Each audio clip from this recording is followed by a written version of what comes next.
Bienvenue, vous nous écoutez sur le www.radioalfayda.net. Alfayda, c'est la référence. mbokk yi ñoo ngi leen di nuyu yéen ñi safoo di ànd ak Alfayda FM kaddu gi di bàyyi ko ci immeuble Cheikh Imam Assane Cissé fii ci dëkk bu sell bi di Medina Baye dal leen ak jàmm ma jukki leen li gën a fës ci boppu xibaar yi. accident yu bëri nag woy di am ci tali bi tax nag ba mbootaayu chauffeur taxi nag lëkkaloo ak 3FPT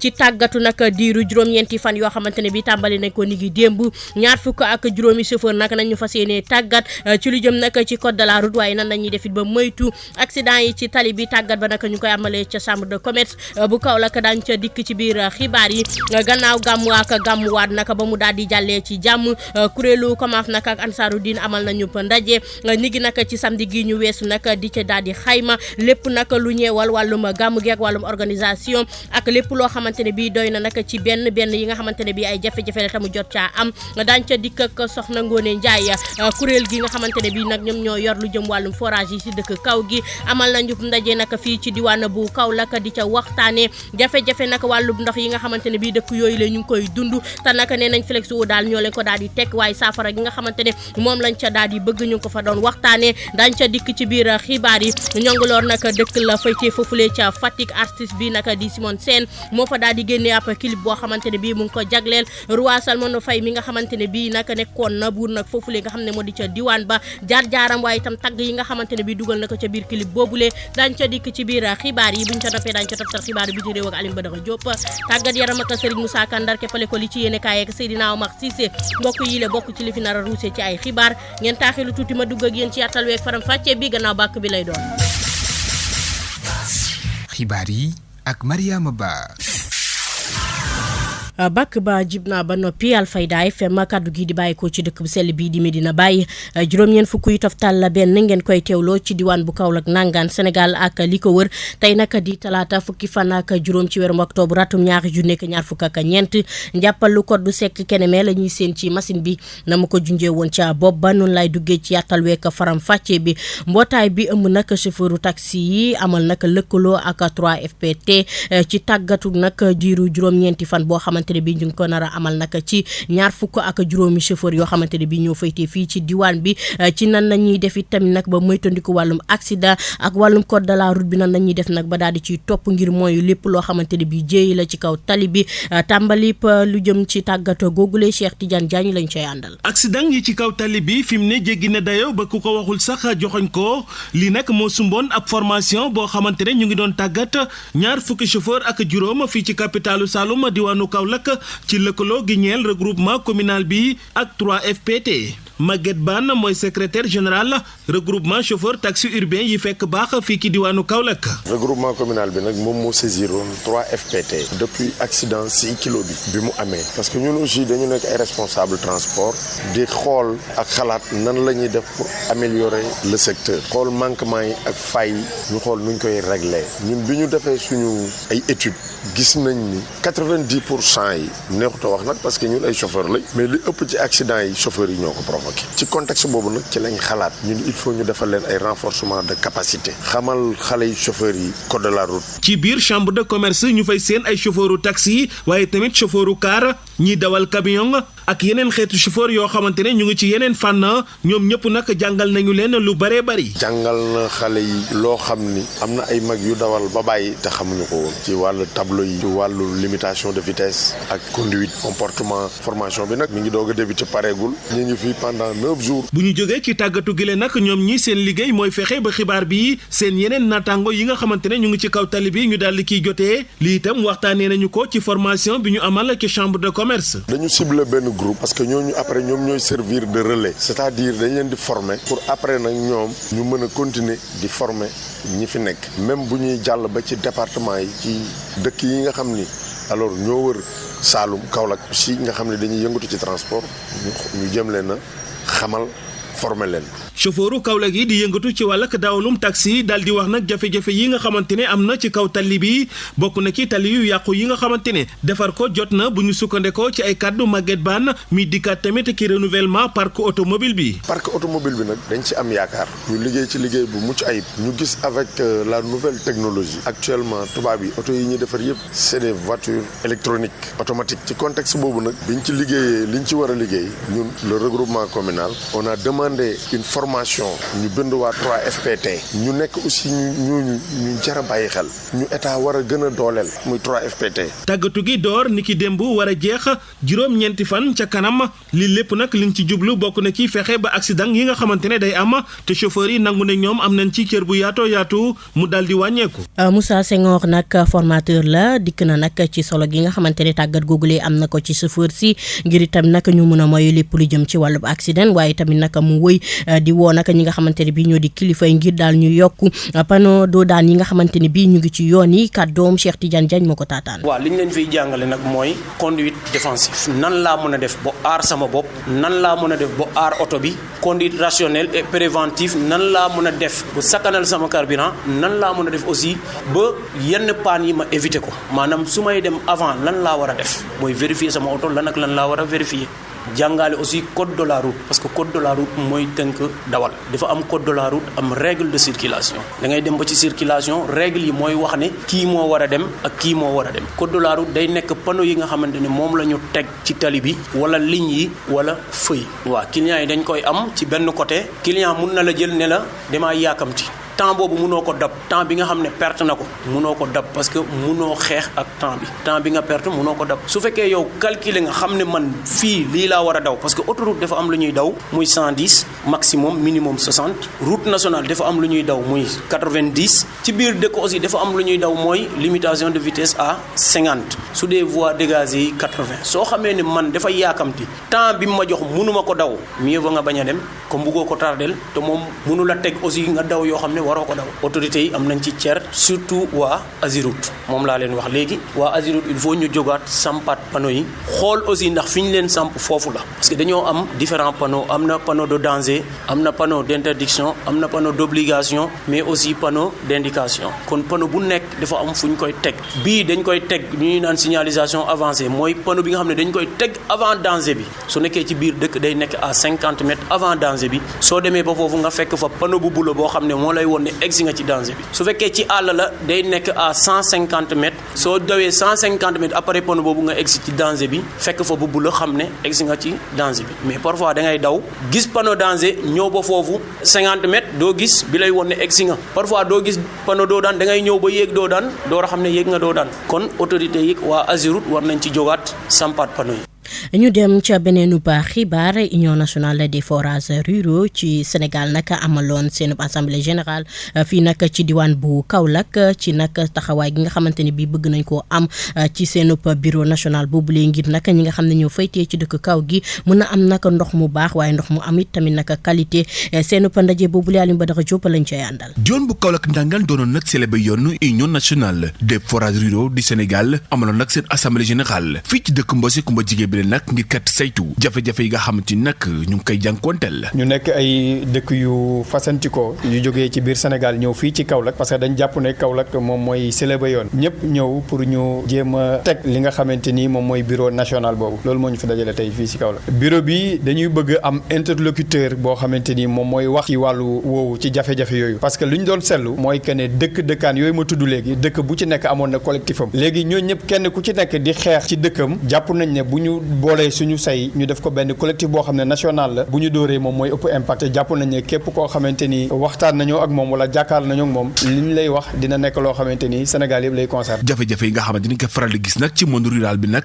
fokk na weesu na ko ngir kat mun a am li nga xamante ni moo di ndox mu sell. waaw jafe-jafe ji moom lañ doon waxtaan léegi jafe-jafe ji mooy problème mu accès maanaam jotee ci ndox mi rek problème la ak ndox mi nga xamante ni mën nañu koy jox la potabilité douteuse maanaam qualité bi dafa nekk loo xamante ni lu xaw a doy waar la ba loolu yëpp boo ci yokkee nag prix bi ñu ko doon joxee maanaam njëg gi ñuy joxee ndox mi ci zone rurale yi dafa ëpp dayoo ba sax am na ci yenn zone yoo xam ne sax ndox mi day bëgg a gën a élevé day gën a cher ñi nga xamante ni moo nekk ci zone yi ooy zone urbaine maanaam ci dëkku taax yi. Ibrahima Sakho moom mi nag mooy secrétaire général bu union nationale des forages ruraux du Sénégal jàpp ne nag tànk nag jéewuñ ci ñi nga xamante ñoo di fermier yi jafe-jafe moom du fi mës a jóg. loolu moom moo nekk ci kaw jàpp nañ ne problème bi ñuy dund yëpp wala dund bi ñuy dund coono gu métti gi yëpp fermier yi ñoo ñu ko indi parce que ñoom li nekkoon seen cahier de charge ak li nga xamante ni moom la ñu gis dafa wuute. ci ndaje bu am solo boo xamante ni jotoon nañu ko amal nag ñoom union nationale des forages ruraux du Sénégal amaloon ko nag ci diwaan bu Kaolack Ndangaan membre yi nag jóge woon ci diwaan yu bëri lool te fasantikoo ci suñu réew du Sénégal ngir ko teewee ci bés bi ni mel mu doon ab assemblée générale boo xamante ni nag àdduna ci ay poñ yu bëri jàpp ne daañu interpellé baax a baax état bu Sénégal ngir kat mu indi ay saafara ci jafe-jafe yi nga xamante ni monde rural bi ñu ngi koy jànkonteel ngir kat ñu mën a jotee ci am ndox mu sell.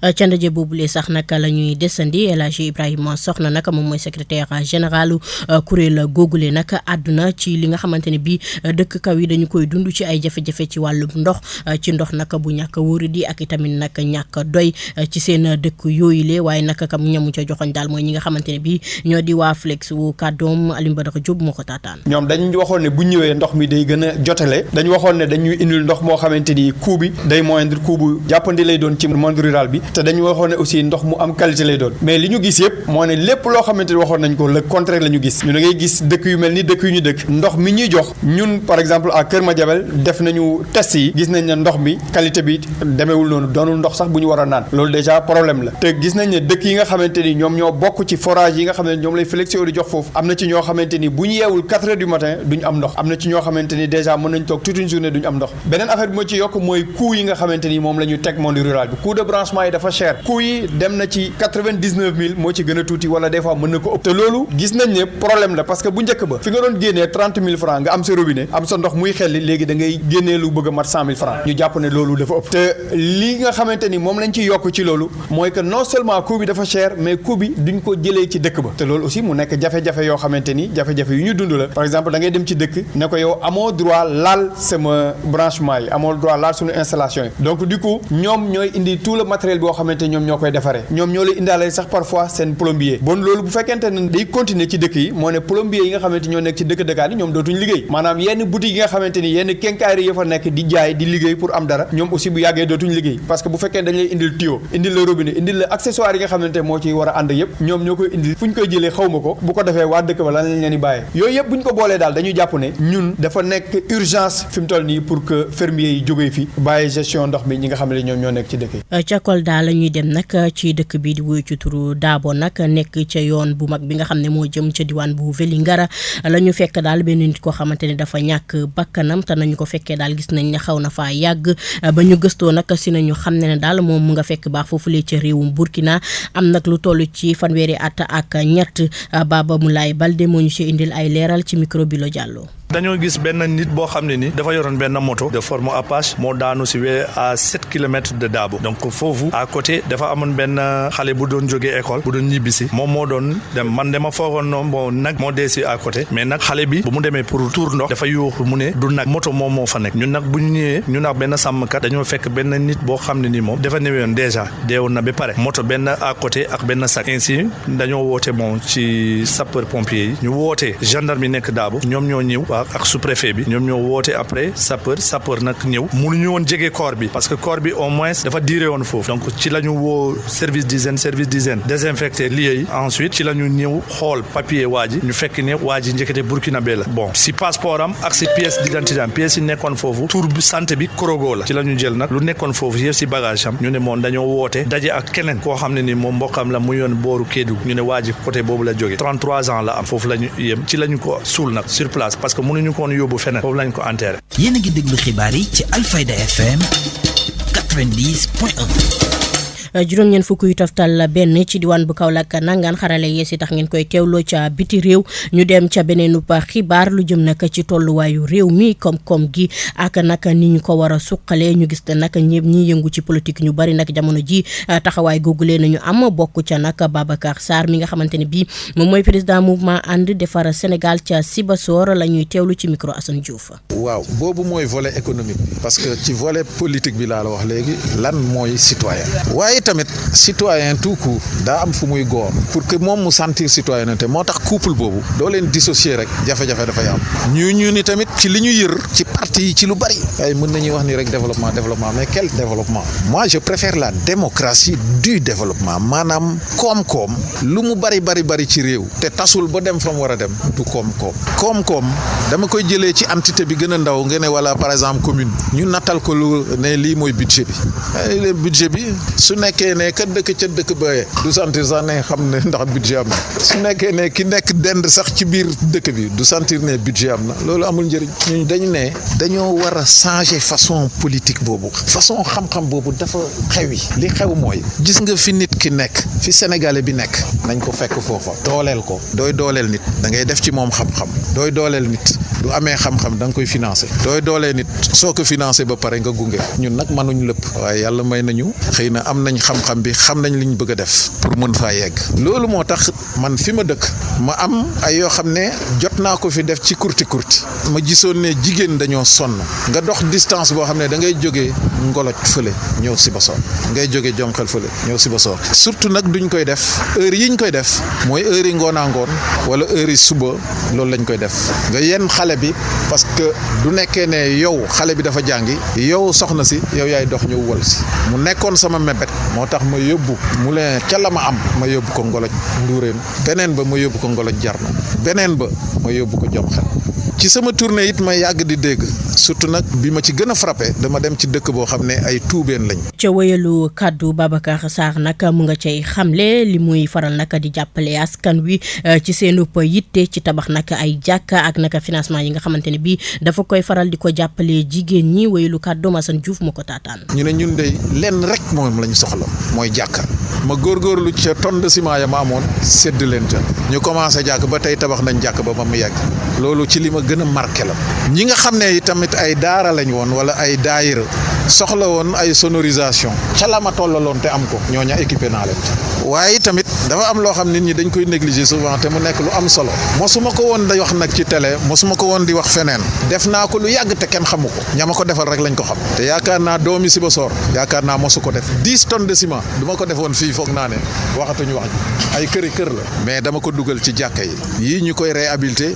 yii ay finition la woon yii di doon defaraat loolu de def naa ko Sibassor ak nag 48 millions xam yoo xam ne tey jii nii ci suñu dernier financement bii passé nga xam ne soxna su nekk am na 200 000 ak yii waaj a ñëw nii dugal naa fi 48 millions ba ma ko commencé nag par koñ laa ko doon def boobu seetuma sax ku ànd fii wala ku àndul fële dëkk bu nekk am na ci koñ bu nekk am na ci moo tax dana jafe ma dem ci benn mbooloo politique ma siggi nii te amul ku ca bokk du ma siggee nii kay danaa gis des dizaines et des dizaines yu ca bokk mais jàppale wu ma leen loolu sama dëkk lay defar wéy bu rafet laa bëgg a bàyyi pour ëllëg suñu la tëralee nii fekk jeexal nga parce que borom bi tabaraka taala moo la moom nit ñi mën a seede ne liggéeyal nga sa dëkk liggéeyal naa sama dëkk nag waaw koom bi nag dafa nekk benn califourchon boo xam ne c'est très difficile am na nguur bu génn am nguur bu ñëw wanaguñ exactement nit ñi parce que defuñ déclaration de politique générale da nga leen di comprendre parce que réew aussi nekkul caaxaan mënoo tëb rek daw ak moom suñu génnee mbiru aspect politicien bi du ñu génnee aspect politique bi nag mooy maanaam def analyse réelle dana xaw a jafe léegi nii pour ñoom ñu changer ko mënta gaawee noonu te du gaawee noonu te kenn ameewu ko xam-xam noonu waaye nag li baax mooy ñuy gën a góorgóorlu di won nit ñi ne kat pareeguñu waaye ñu ngi góorgóorlu loolu rek moo ci am solo.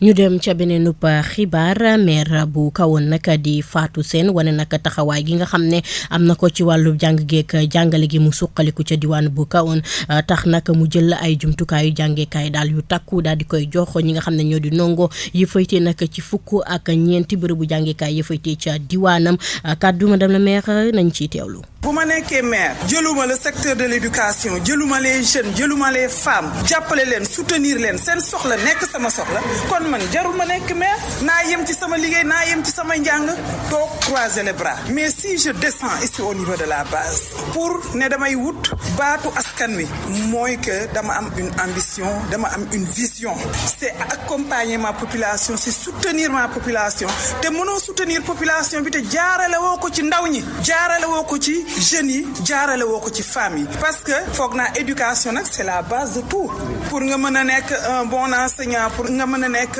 un bon technicien pour nga mën a nekk un président de la République loo mën a doon ci Sénégal wala ci àdduna foog nga jaarale ko ci éducation donc tey jii li ma leen defal xeeb naa ko torop je sais que yàlla mooy maye peut-être que première année am na lu ñu mayoon booy liggéey di liggéey ak xol bu set yàlla daf lay yokkal je pense que deuxième année am na leneen loo xam ne may nañu ren aussi yéen a ngi wax man xaw ma sax lan moo nekkee ci seen fourniture man je me suis juste dit que je fais confiance à mes enseignants expression de besoin bi nga xam ne jox nañ ma ko je les yeux fermés dama koy jënd parce que dama gëm ne yóbbuwoo leen ko seen kër yi te bu ngeen ko yóbbu woon seen kër yi sax seen doom ngeen koy jox te seeni doom samay doom lañ donc tey man dama am mbégte encore jàkkaarloowaat ak yéen am mbégte encore rencontré waat leen encore am mbégte encore soutenir samay élèves samay doom samay jarbaat pour année scolaire u ren bii fu ngeen amoon 75 yal na leen yàlla may 80 90 fu ngeen amoon 80 90 yal na leen yàlla may 100 ci biir département bi dans la région de Kaolack fii ci biir Saloum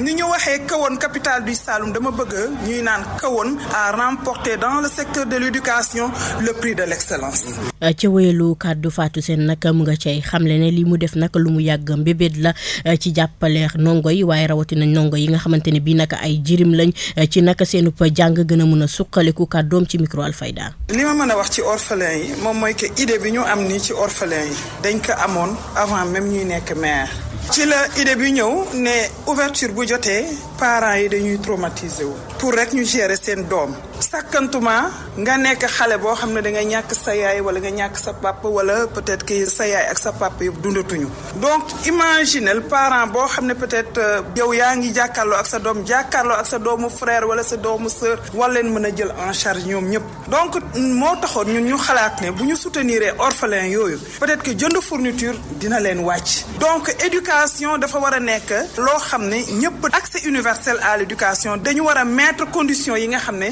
daf koy permettre xale yëpp nga am yaay nga am papa nga ñàkk sa yaay wala nga ñàkk sa papa ñun ñu permettre la yow nga mën a dem école ñun ñu permettre la yow nga mën a góorgóorlu ñun ñu permettre la yow nga mën a réussir pour soutenir société bi donc looloo tax ma def ko rek ngir yàlla def ko rek pour jàppale suñuy doom def ko pour jàppale suñuy rakk def ko pour jàppale aussi suñuy population ndax dëkk bi mën a jëm kanam donc école yi nga xam ne jox nañ leen fourniture tey officiellement mooy 9 écoles 7 écoles publiques ak 2 écoles privées ak case tout côté aussi. Adja Antou Diouf nag élève la bokk ca ñi nga xamante ne bii jot nañ ca jumtukaay yu jàngeekaay yooyu le mu yëkkati ay kàddu mbégte ñu teewlu ko. tey moom kontaan naa trop yaakaar naa tamit sama parents kontaan nañ si léegi nag sama moyenne premier semestre damaa amoon 17,81 deuxième semestre moyenne annuelle bi damaa am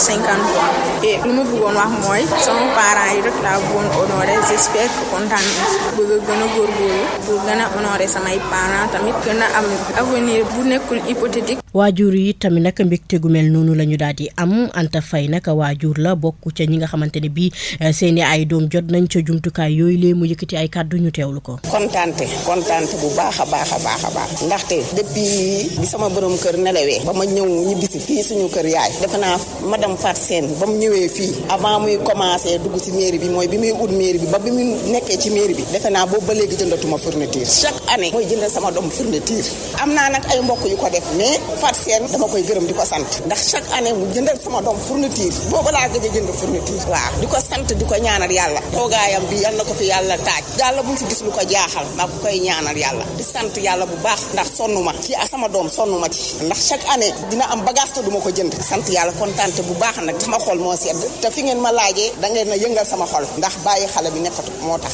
ni ma waxee ko noonu waaye damaa kontaan waaw kontaan naa bu baax sant yàlla yi tamit bu baax a baax. yéen a ngi déglu xibaar yi ci Alfayda FM 90.1. dugg nañ ca ñaareelu xaaju xibaar yi ñu koy teewloo fépp ci diwaan bu Sine Saalum Bawol ba jàpp Waalo ñu dem ca beneenu pa xibaar ni gi samedi gi ñu weesu nag kuréelu COMAF ak Ansaarud-Din nag amal nañu pa ndaje gannaaw nag gàmmu international bu Medina Baye ak gàmmu waat jàlle nag ci ndaje boobule ñu ci doon càmbar nag wàllub gàmmu gi ak lépp lu jëm nag ci wàllub organisation boo xamante ne ñeeyaloon na gàmmu gi ndaje boobule soxna Ngoone Njaay lañu cay àndal. gannaaw ba ñu génnee ci gàmmu ak gàmmuwaat édition bu ren ci dëkk dëkk bu sell bile di Medina Baye kuréel gii di comment fa Ansaaru-Din nag toog nañu càmbar liggéey bi lu ni mel jaaxee ko ci commission yi bokk na ci wàllu commission bi di accueil yoroon wàllum daloo gi ñoom nag ñu wax ne njàppandal atum ren ji nag amoon na ci fànn yu baree bari ba waral dugg si gi ci l'aéroport yi ak frontière bi yomboon Cheikh Ibrahim Ousmane Fati Niass mooy njiital boobule commission. ndax boo xoolee diggante gàmmu ak gàmmuwaat ba gannaaw gàmmuwaat sax am na ñoo xam ne ci lañ door a yegsi jógee fu sori ak tolof yi ñuy dajee ci yoon wi ci xam nga jógee fu mel ni Nigéria Niger Tchad Ghana Burkina Faso ak beneen malgré les difficultés yi am terewut ñu dogu ne dañu ñëw Medina gàmmu si. ku wax gàmmu international bu Medina Baye wax itam nag jotaayu xam-xam ak contenu gàmmu gi moom Cheikh Mouhamadoul Sirajuddin Niass ma jiite commission culturelle ba ne lépp li nga xamee ne moom la liggéey bi laajoon def nañu ko. di sant yàlla rek ci liggéey bi nga xam ne commission culturelle santoon nañ ko alhamdulilah conférence yi nga xam ne moom la waroon a def na lu war a tolloog ñaar fukki conférence yoo xam ne yii mu ngi ko defee ci télé yi mu ngi ko defee ci rajo yi ci des mi ngi ko defee ci tànt bi alhamdulilah lépp jàll na ci jàmm. bu weesoo commission yooyu ak seenug liggéey service yeeg seen i ay engagement atum ren jile mënees na cay wax ne am na lenn ci ay manqué Serigne Alioune Cissé Niang moo ca doon dikkaat. donc manqué daal dafay dellu ci Senelec dellu ci Ageroute mais dellu ci taxawaay maire dëkk bi nga xam ne dëgg-dëgg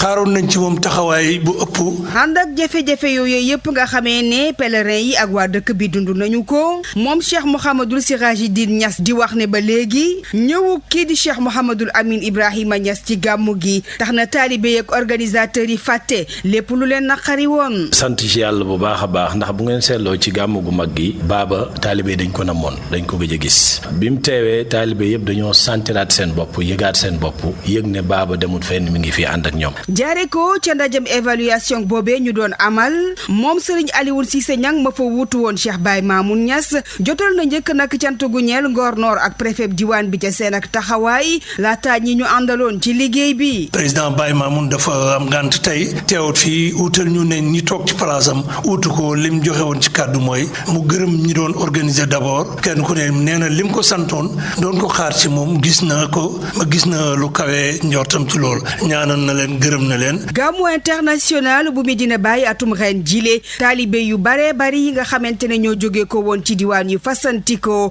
rafetlu nañu taxawaayu xalif beeg imam waaye itam taxawaayu Cheikh Mouhamadoul Macky Cheikh Ibrahima Niass. donte ne nag gàmmu international la Medina Baye jàll na ci jàmm waaye teewul nag ne seetlu nañu yenn ci benn nag ay jafe-jafe yoo xamante ne bii am na ca Serigne Alioune Cissé Niang nag moom mooy vice président bu COMAF nekk itam nag vice président Ansaaru-Din national dikkaat na nag ci solo gi ndaje boobule am ci micro soxna Ngone Ndiaye. tey ñi nekkoon ci réunion évaluation bu gàmmu 2024 ci biir comité d'organisation bi ñuy wax COMAF fii ci Medina Baye ci Kër Gan bon évaluation bi def nañ ko pare nañ commission yi yëpp teew nañ ci ñi ci teewul yónnee nañ seen rapport yi ñu defoon def nañ rapport d'activité bi def nañ rapport financier bi ci lu tënku loo xam ne daal jàpp nañ ne bàyyiwuñ ci dara bon comme ni nga ko laajee ñàkkut ay manqué am na ay manqué yi ci gën a am solo daal te dañ koy citer comme manqué rek pour mën ko corriger mën ko jooyanti beneen yoon waaye jàpp nañ ne Senelec góorgóorlu na daan na góorgóorlu waaye ren dañoo am manqué yu bëri yoo xam ne gan la ci ñun ci organisation gàmmu gi te dafa concerné Senelec xëy na loolu li ciy preuve nekk ci cahier de sollicitation bi comité bi joxoon autorité administrative bi xëy na ñoom buñ ko buggee càmbar buñ delloo foofu manqué bi ma wax danañ ko gis foofu amoon nañ ay engagement yoo xam ne tamit suñ mairie gox bi moo ko jëloon mu aju ci organisation bi te doon yu am solo yoo xam ne yu mënutoon a ñàkk am la te vraiment manqué yi feeñ ci lu bëri concernant mairie bi am na yu mu def waaye dafa bëri manqué boo xam ne daf ko concerné Ageroute aussi vraiment manqué bi bëri na am na yu ñu wax ne def nañ ko mooy am na réparation yu ñu def ci yoon yi ak sëkkaat mais comme liggéey nawet la woon daanaka nit ñi dañ jàpp ne liggéey bi ñu def li ci ëpp solo defuñ ko dafa manqué passé na ci jàmm gis nañ ne daal am nañ tawfiix manqué yi dañ koy tudd rek pour géem koo jooyanti ndax beneen yoon waaye daal ala kulli xaal ñu sant yàlla gërëm mboolem ñu ci jàpp surtout nag commission yi doon seq liggéey bi. ñu bàyyi ko ca xibaar boobule dem ca beneen xibaar ci wàllub aada ak cosaan jaamu pël yi di séeréer samedi gi ñu weesu nag ca dëkk bi di ñongoloor nag dëkk la bu faytee nag ca Fatick kii di woykatu séeréer bi nag di Simon Sène génne na fa clip bu mu jagleel nag roi Salman Faye ci nag tagg ak li nga xamante ne moo di jalooreem ca dëkk boobule Ndeye Fatou Cissé moo fa teewoon. vendredi soir samedi ngas san moona gato gu mel ne boo alxames fatar tafe ko jaxaw fa fay fop nga dukkidi angi bo ngir ndax da njango yo o njaxaw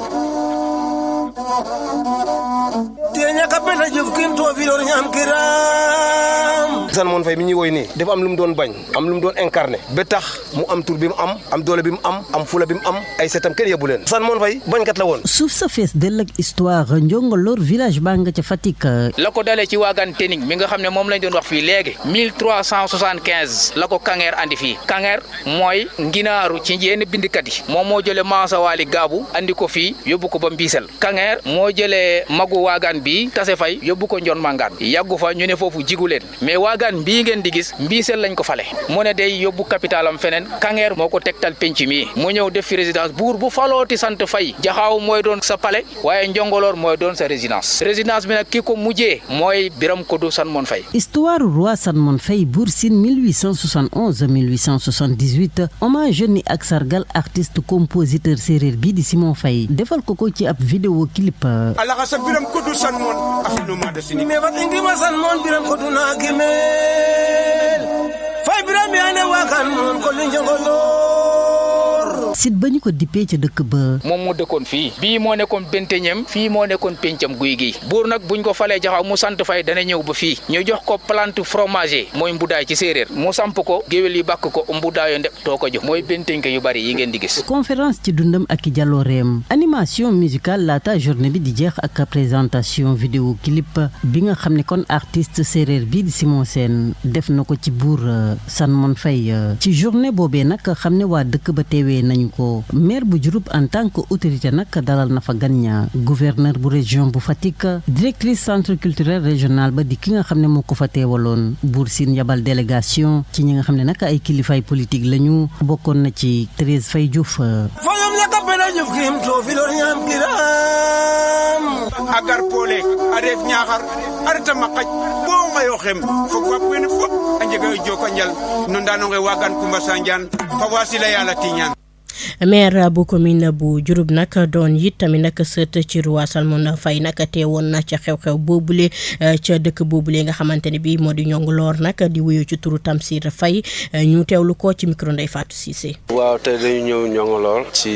bés bu am solo bés bu ñu jagleel suñu maam ñun ay sëtu Salmon lañu suñu maam Salmon Faye bu nga xam ne nekkoon na Buur Siin mu nekk lu am solo parce que bés bi liñ ci waxtaan yëpp mooy fësal li nga xam ne Salmon nekk nag réellement. parce que en général soo déggee Salmon rek dañuy yaakaar ne reykatu nit la kuy inventé ay nit la ak yeneen yëpp yoo xam ne vraiment te loolu nekkul dund Salmon loolu dund bu ñu inventé la. Salmon meloon noonu Salmon nit ku bëggoon dëkkam la bëgg xeet séeréer di ko défendre bëgg nit ku am jom nit ku am ay valeur nit kuy wax dëgg nit ku yaafusul te loolu moo ñàkk ci réew mi fi ñu nekk nii réew mi nit ñi trahir ñoo fi nekk nit ñu amul jom nit ñoo xam ne amuñ couleur ñu xam ne dañu yaafus bëgg lu yomb te loolu nag lii ñuy def ni dafay yegg si heure parce que dafay permettre ñu gën a wax xale yi ne leen nii ñuy dunde nii ci réew mi léegi bëgg lu yomb mbaa bëgg lu gaaw moo waral ay xale yu ndaw 18 ans sax amagut ko ñuy dugg ci ay gaal di dem di dee ci géej gi loolu leçon boo xamante ne suñ ko joxee xale yi ndaw yi dinañu mën a gën a góorgóorlu gën a mën a dëggal seen bopp xam ne dara xëy sotti xam ne loo gis rek dafay am temps bi jotee mu am ñu gën a gëm yàlla gën a am fula gën a góorlu donc loolu moo tax daal bés bii lu am solo la waaw xam nga ñun moom fii dafa nekk zone de culture ku xam Diouroup xam ne culture fii la fekk baax et d'ailleurs ci Salmon bi benn tënk bi ak xeej bi am nañ projet pour def ko un site boo xam ne un site accueillant boo xam ne nit ñi dañ koy war a mën a visiter def ko site bu nga xam ne dañ def di tourisme culturel su soobee yàlla suñu budget bi ñëw dinañu dégager ay fonds pour mun ko def parce que culture nee na ne nit ku ñuul su amul culture dara nekkatu fa donc ñun suñu base suñu socle mooy culture donc yii ak yeneen initiative suñ ko amee dañuy ci sant yàlla bu baax. xabaar yi bitim réew. xibaaru biti réew yi Alioune Badara Diop maa ngi lay dalal. xibaaru bitim réew soxna Mariama des koy doore nag ca réew bu Tunisie nag wax ci ki nga xam moo di Kais Saied ginnaaw bi nga xamante ni tabb nañ ko mu doonaat njiitu réew bu réew bu Tunisie nag moom la di wéyal li nga xam moo di programme am moo ne si jot na ab rencontre bu am solo ak ki nga xam moo di président assemblée nationale bi nag di Brahim Boudebala ngir kat àddu ci li nga xam moo di situation réew ma leen di réew bu Tunisie nag ngir ki jéem a xool na mën a def ba jubantiwaat li nga xam moo di rang yi nag ci vision bi leen nag ñu dapp fii ak 2029 ñu jàpp ne nag li nga xam moo wàllum koom-koom bi ak yenn ci mbir yoo xamante ne doon li nga xamante ni dana développé bu baax a baax li nga xam moo di réew bu Tunisie nag moom leen nag di Kais Saied nag jublu na ci nag ngir kat amal liggéey boo xamante ni mën na si jàppale sax ab continuité la. xabaar yi bitim réew. ñu dem ci élection présidentielle foofu ci réew bu Mozambique nag ginnaaw bi nga xamante ni nag candidat bi leen bokkoon ci préliminaire di wéy turu Daniel Chapo moom leen nag jamono moom moo doon vainqueur foofu ca Maputo ginnaaw bi nga xamante ni jot nañ nemmeeku nag jongante métti yoo xam jot na am foofu ci réew bu Mozambique nag moom leen nag doon candidat bi nga xam ma bokk ci parti au pouvoir ba nag moom mel lañ tabb na mu doon vainqueur li nga xam moo di élection présidentielle yi nga xamante ni ñu ngi ko doon amal foofu ci réew bu Mozambique nag ñu gis na benn taux de participation boo xamante ni mucc ayib na lool foofu ci réew ñu gis na nag askan bi leen joxaan na confiance ki nga xamante ni mooy parti au pouvoir bi leen nag tabb ki nga xam moo di Daniel Chapo ngir ko mu jiite li nga xam moo di réew bu Mozambique nag wante tamit li gën a fës ci loolu moo di des na wéy li nga xam moo di liggéey bi nag topp li nga xam moo di vision bi nga xamante ni door nañ ko foofu ci réew bu Mozambique ngir kat gën a mën a suqaliwaat li nga xamante ni moo di koom-koom bi. xabaar yi bitim réew. soxna Mariama xibaar yi bitim réew des koy jeexal nag ci fitna ji nga xam jamono toll ñu ngi koy nemmeeku ba tey ca Proche-Orient ginnaaw ba nga xam jot nañ nemmeeku nag benn cong boo xamante waa réew bu Israël jot nañ ko def foofu ci benn village boo xam mu ngi nekk ca nord bu Liban ñu gis ci nag lu tolloon nag fukk ak juróom-ñett doomu aadama yoo xamante ni nag jot nañ ci ñàkk seen bakkan ginnaaw bi nga xamante ni nag jot nañ nemmeeku communiqué bi nga xamante ni jëwriñ yi nga xam moom lañ dénk wàllum wér-gu-yaram gi nag foofu ca Liban jot a àddu nag ci situation bi nga xam jot nañ ko fa nemmeeku nag mu ne si day jot nañ gis nag Croix-Rouge bi nga xamante ni nag jot na yokk lool ngir ko jàppale askan bi nga xam ne ñu ngi jànkoonte ay jafe-jafe nag foofu ci village bi nga xamante ni moo nekk foofu ca Liban ginnaaw bi ñu nemmeeku lu tolloon nag fukk ak juróom-ñett doomu aadama yoo xam ne jot nañ ñàkk seen bakkan ay doomu aadama bëri na jot nañ amee ay gaañu-gaañ yu métti métti rawatina foofu ci Hezbollah situation bi di mel na mu ngi wéy di ko tax a témbe nag ci fitna ji nga xamante ni ñu ngi koy nemmeeku réew bu Israël di ko wéy teg réew bu Liban nag lii nag mën na sa jàpp na bokk na ci communiqué bi nga xamante ni nag jëwriñ ji yor warum wér-gu-yaram gi nag jot na ko fësal. xabaar yi bitim réew. yemani fii ci xibaar bitim réew soxna Mariama cant la gërëm la baax a baax yàlla mi borom jàmm te ku mu jàmmal nga am jàmm yàlla ñu may jàmm jaa ngeen jëf.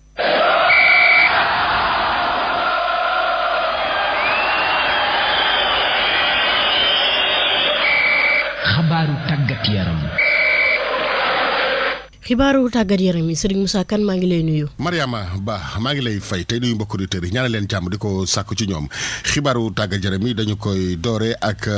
ñeenteelu bëccëg éliminatoire CAN 2025 démb nag Kenya Cameroun moo ko daan benn bal ci dara Gambie dafa daan Madagascar benn bal ci dara Libéria Guinée équatoriale moo ko daan ñaari bal ci benn Zimbabwe dafa daan Namibie ñaari bal ci dara Togo dafa ñàkk ci kanamu Algérie benn bal ci dara. Algérie moom jël na tikkeem moom it tey nag bu benn waxtu jotee Malawi mooy dalal Sénégal jongante Malawi Sénégal nag Sénégal bu ci amee ndam dafay qualifié mu des première place bi digganteem ak Burkina Faso waaye jongante boobu kii di Nampalys Mendy ak Pape Thiaw ñoo nekkoon ca conférence de presse ba démb seen i kàddu Serigne Gueye moo ko tekki. Oui, c'est vrai que tout le monde était décontracté et à l'aise. yaakaar naa ne fi mu nekk nii ñun ñëpp yenneeku nañu ginnaaw loolu nag ngir ñu nekk ci état d'esprit bu baax foofu moom coach bi rek lañ fay déglu coach bu bees bi dinañu wax ndax bu nekkutoon ak moom yaakaar naa ne joueurs yu bëri tey duñ fi nekk. donc voilà je tenais à le remercier et ouais c'est un groupe qui vit bien après je sais pas s'il y a un déclic ou pas mais. moo tax maa ngi koy jaajëfal bu baax a baax groupe bi groupe bu baax la xam nañ ne bu baax boo ñëwee équipe nationale mooy da nga ñëw pour xeexal sa dëkk moo xam nga nekk remplaçant wala nga neex partant l'essentiel daal bu mu duggee ci terrain bi naa joxe lépp lu ma mën comme ni ma ko defee match yi passé ay yeneen i match kii bi daal yaakaar naa ne amul kenn koo xam ne war nga mën a doon titulaire ñëpp mën nañ doon titulaire. excusez-moi parce que je suis pas quelqu'un qui ngeen jéggal ma man nekkuma nit koo xam te ni lépp lu ma nar a def dama koy wax ba match si jot li ma war a def ak ni ma war a taxawale équipe bi bu match si rek di ngeen ci xam dara bëggoon naa leen jox sax détails yu bëri waaye li ma ci wax du bëri ndax man aadawuma di joxe sama secret li may wax noonu daal mooy mu denc ko ci biir terrain bi di ngeen ci xam dara. donc malheureusement la réponse va être courte j'aurais bien aimé développer mais voilà, mais je préfère garder. Soudan du Sud dina laale ak Ouganda beneen Soudan bi di laale ak réewum Ghana Tchad di laale ak Zimbabwe Lesotho di laale ak Gabon ci bu benn waxtu jotee Tanzanie di laale ak RD Congo Rwanda di laale ak Bénin Mauritanie di laale ak Égypte Botswana di laale ak Cap-Vert Niger di laale ak Angola Sierra Leone di laale ak Côte d'Ivoire Guinée-Bissau di laale ak Mali Congo di laale ak Afrique du Sud Centrafrique di laale ak Maroc Libye di laale ak Nigeria Éthiopie di laale ak Guinée Comores di laale ak Tunisie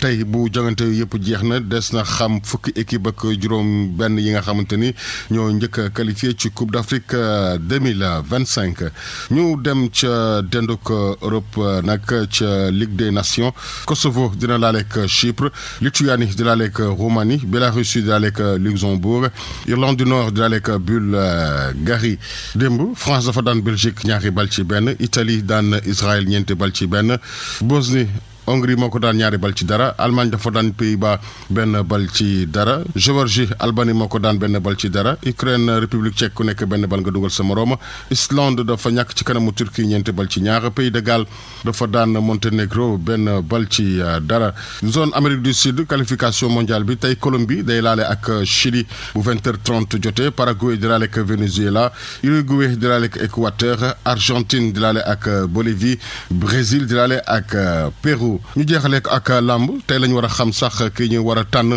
ngir mu jiit CNG bi waaye nag fu mu toll nii li ci gën a fës nag Mariama moom mooy mbër yëpp dañoo nekk ci ginnaaw Malick Ngom bi ñu ne noonu daal moo leen gënal ngir ñu def ko njiitu CNG bi ma ngoog Mariama Ba li ma gënoon a fës ci xibaaru tàggat yaram yi jàngeen jëf li ci yéene kaay L'Obs, Le Soleil, Sud Quotidien, Walf. li ci yéene kaay ñu ànd ci ak Seydina Omar Cissé.